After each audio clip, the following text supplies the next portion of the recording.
Hello friends, હું છું તૃપ્તિ. Food સેવા ચેનલ પર આપ સૌનું દિલથી સ્વાગત છે. તમારે વેઇટ લોસ કરવું છે, તમારે ફેટ લોસ કરવું છે, તો આ સરસ મજાનો સિમ્પલ ઘરેલું ઉપાય તમારા માટે છે. ખરેખર આપણે વજન ઘટાડવા માટે અસંખ્ય ઘણા બધા પ્રયત્નો કરીએ છીએ, પરંતુ આપણું વેઇટ લોસ થતું નથી. બિકોઝ કે આપણું પાચન તંત્ર નબળું છે, અથવા તો વંશ પરંપરાગત રીતે આપણું વજન છે તે વધી રહ્યું છે, અથવા તો બીજું રીઝન એ પણ છે કે આપણા હોર્મોન્સ અનબેલેન્સના કારણે આપણું વજન વધતું હોય છે. તો અહીંયા આપણે એક સરસ મજાનો સિમ્પલ એક વેઇટ લોસ ઉપાય ફોલો કરવાનો છે કે જેની મદદથી તમારે વજન બેઠાડું જીવન હોય, ઓવર ઇટિંગ હોય, વંશ પરંપરાગત રીતે પણ જો તમારું વજન છે તે વધતું હોય તો તમારા માટે કે પછી કોઈ તમારા શરીરની અંદર કોઈ એવો રોગ છે, આનુવંશિક રોગ જેમ કે થાઇરોઇડ છે, ડાયાબિટીસ છે, તો એના કારણે પણ તમારું વજન વધતું હોય છે. તો અહીંયા આપણે એક સરસ મજાનો ઉપાય ફોલો કરવાનો છે, બિલકુલ આડઅસર વગરનો છે, કોઈ પણ ખોટા ખર્ચ વગરનો છે ઉપાય. અને આ ઉપાયની મદદથી તમે આરામથી તમારા પાચન તંત્રને સુધારી શકો છો, તમારા મેટાબોલિઝમને બૂસ્ટ કરી શકો છો અને સાથે સાથે વધતા વજનને રોકી શકો છો. તો એના માટે સૌથી પહેલાં તમારે તમારા ડાયટની અંદર થોડું ધ્યાન રાખવાનું છે. સાથે તમારે કઈ વસ્તુ લેવાથી તમારું પાચન તંત્ર ઠીક થાય એવું તમને જણાવીશ. પરંતુ એ પહેલાં આજે હું તમને સરસ મજાની સિમ્પલ કે આપણા હાથની અંદર અમુક એવા પોઈન્ટ છે જે પોઈન્ટ પ્રેસ કરવાથી પણ તમારું મેટાબોલિઝમ સરસ રીતે સેટ થાય છે, તમારું થાઇરોઇડ છે, તમારું ડાયાબિટીસ છે તે કંટ્રોલ રહે છે, સાથે તમારું પાચન તંત્ર ઠીક રહે છે, તમારું હોજરીમાંથી ખોરાક ઇઝીલી પાચન તંત્ર તરફ ધકેલાય છે અને વજન વધતું અટકે છે અને ધીરે ધીરે તમારું વજન ઘટવા લાગે છે.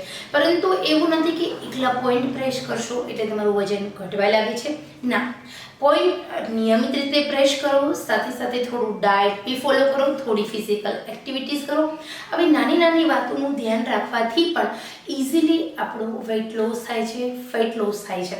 તો સૌથી પહેલાં અહીંયા આપણે વાત કરીશું કે પહેલાં તો અહીંયા આપણે જે હાથમાં પોઈન્ટ પ્રેસ કરવાના છે એની વાત કરીશું. કયા પોઈન્ટ નિયમિત રીતે બેઠા બેઠા ઊભા હાલતા ચાલતા કોઈ સાથે વાતો કરતાં કરતાં પણ અમુક એવા પોઈન્ટ છે જે પ્રેસ કરવાથી આપણું પાચન તંત્ર ઠીક થાય છે, ખાધેલા ખોરાકનું પાચન થાય છે. પરંતુ એ વાત પહેલાં આપણે થોડી ધ્યાન રાખવા જેવી 3 વાતો કરી લઈએ. ઓકે, તો સૌથી પહેલાં તો મિત્રો આ સરસ મજાની ઇન્ફોર્મેશન છે, પૂરી જોજો. સસ્તું ભાડું છે, શિવપુરની યાત્રા છે, માત્ર તમારા રૂટીન લાઈફમાં થોડો અમથો ફેરફાર કરવાનો છે અને તમે તમારા જીવનને એકદમ સરસ મજાનું નિરોગી સ્વસ્થ બનાવી શકો છો. તો પહેલો શ્લોક તે જાતે નળિયા કહેવત છે ને સાર્થક કરીએ. ચલો, સૌથી પહેલાં તમારા ખાનપાનની અંદર લીલા શાકભાજી એડ કરો.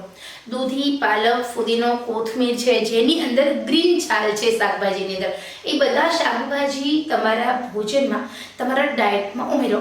અમુક શાકભાજી કાચા ખાઓ, અમુક શાકભાજીનું શાક બનાવીને ખાઓ, અમુક શાકભાજીનું જ્યુસ બનાવીને પી લો. તો અહીંયા તમે પાલકનું જ્યુસ બનાવી શકો છો, કોથમીરનું જ્યુસ બનાવી શકો છો, ફુદીનાનું જ્યુસ બનાવી શકો છો. બાકી બીજા બધા જે ગ્રીન શાકભાજી છે એની સબ્જી બનાવીને ખાઈ શકો છો અને બીજા છે અમુક એનો સલાડ પણ બનાવી શકો છો. તો ગ્રીન કલરની વસ્તુ વધારે પ્રમાણમાં ખાવાથી એમાં રહેલું મેગ્નેશિયમ, પોટેશિયમ તમારા અંદરના જે આંતરિક આપણું શરીર છે એને પોષણ આપે છે, પાચન તંત્ર સ્ટ્રોંગ રાખવાનું કામ કરે છે. બીજું કે તમારે તમારા શરીરની અંદર રહેલી વધતી ચરબીને અટકાવી છે તો ગ્રીન કલર ખાવાનું સ્ટાર્ટ કરી દેજો. સાથે સાથે તમને તાકાત મળે છે, તમારા મસલ્સ મજબૂત થાય છે. ઉંમર વધવાની સાથે સાથે તમને તમારા શરીરની અંદર નબળાઈ મહેસૂસ થતી હશે તો નહીં થાય. તો અહીંયા તમે દૂધીનું શાક વધારે પ્રમાણમાં ખાવાનું રાખો તમારા ભોજનની અંદર. બીજું કે જ્યાં સુધી તમે તમારા શરીરની અંદર જે ગ્રીન કલર અને યલો કલર નહીં ખાવ, એટલે કે પ્રોટીન યલો કલરમાં હોય છે પુષ્કળ પ્રમાણમાં, કઠોળની જેટલી પણ દાળ છે એ બધી ખાવાનું રાખો, એમાં પુષ્કળ પ્રમાણમાં પ્રોટીન તત્વ છે. પ્રોટીનના કારણે તમારા મસલ સ્ટ્રોંગ થાય છે. તમે જીમમાં જાઓ છો અને તમે જેટલી એક્સરસાઇઝ કરો છો અને તમારા સ્નાયુ મજબૂત થાય, તમારા બોડીના મસલ સ્ટ્રોંગ થાય, એટલું જ તમારા શરીરની અંદર દૂધી ખાવાથી અને સાથે સાથે કઠોળ ખાવાથી થાય છે. દૂધી અને ગ્રીન સબ્જી તમારા શરીરની અંદર કેલરી બાળવાનું કામ કરે છે. તમે જીમમાં જાઓ છો, તમે યોગા કરો છો અને તમારી જે કેલરી બળે છે એ જ કેલરી તમને ગ્રીન સબ્જી બાળે છે. સાથે એમાં કેલરી પણ શૂન્ય હોય છે, જેના કારણે ઘણા બધા ફેરફાર થતા હોય છે. આ ખાવા પીવાની વાત છે, પુષ્કળ પ્રમાણમાં પાણી પણ પીવાનું છે. સાથે સાથે હવે આપણે બીજી ફિઝિકલ એક્ટિવિટી, તો નિયમિત રીતે 5 મિનિટ ઘરમાં ને ઘરમાં, તમે બહાર નથી જતા તો ઘરમાં ને ઘરમાં આ શેલ્ફ વોક કરો. સાથે સાથે થોડી અમથી હાથને અપડાઉન કરો ને ફિઝિકલ એક્ટિવિટીઝ કરો. તો આવી રીતે થોડી કમરને આગળ પાછળ લઈ જાઓ. તો આ એક્સરસાઇઝ છે, આ બધી કરો.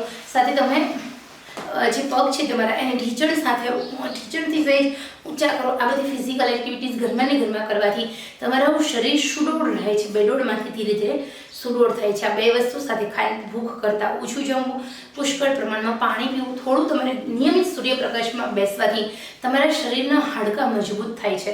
જેટલું તમે સૂર્યપ્રકાશથી બચો છો એટલું તમારા શરીરની અંદર નબળાઈ વહેલી આવે છે. સાથે સાથે સૂર્યપ્રકાશની મદદથી પણ તમે તમારા શરીરની અંદર જે ડિટોક્સિકરણ કરી શકો છો. જે પરસેવો વળે છે તડકાના કારણે, એની અંદર તમારા બોડીમાંથી ગંદો કચરો, ગંદુ ફેટ બહાર નીકળે છે, વિસરલ ફેટ બહાર નીકળે છે. તો બોડી માસ ઇન્ડેક્સમાં એ રીતે આપણે વધારો કરી શકીએ છીએ. હવે મેઇન વાત કે આપણા શરીરની અંદર તો કયો પોઈન્ટ હાથમાં પ્રેસ કરવાથી તમે તમારું ઇઝીલી મેટાબોલિઝમ બૂસ્ટ કરી શકો છો અને વજનને તમે ઘટાડી શકો છો. તો સૌથી પહેલાં અહીંયા તમે તમારો અંગૂઠો છે, અંગૂઠાની બરોબર સામે આ જે રાઉન્ડવાળો શુક્ર પર્વત છે એની બરોબર મધ્ય ભાગમાં આ રીતે પ્રેસ કરવાનું રાખો. 50-30 ઓછામાં ઓછું 50 અને વધારે ને વધારે 300 વખત પ્રેસ કરો દિવસમાં, સવાર, બપોર, સાંજ. Thyroid, diabetes, cholesterol, blood pressure, BP આ બધા જ રોગો નિયમિત રીતે અહીંયા પોઈન્ટ પ્રેસ કરવાથી ઘટે છે. આપણા અંદરના સ્નાયુ, માથાના વાળ જેટલા ખૂણા હોય છે, નહીં વધારે વજન દેવાનું, નહીં વધારે ઓછું, થોડું અમથું માઇનોર પ્રેસ થવું જોઈએ. શરૂઆતમાં તમને એવી લાગશે તકલીફ પડશે, પરંતુ ધીરે ધીરે તમારું એકદમ સરસ રીતે થતું જશે. બીજું, નિયમિત રીતે તમારે એકદમ ટાઈટ મુઠ્ઠીવાળો, શોલ્ડર પાસે એકદમ કડક, આવું 20 વખત કરો.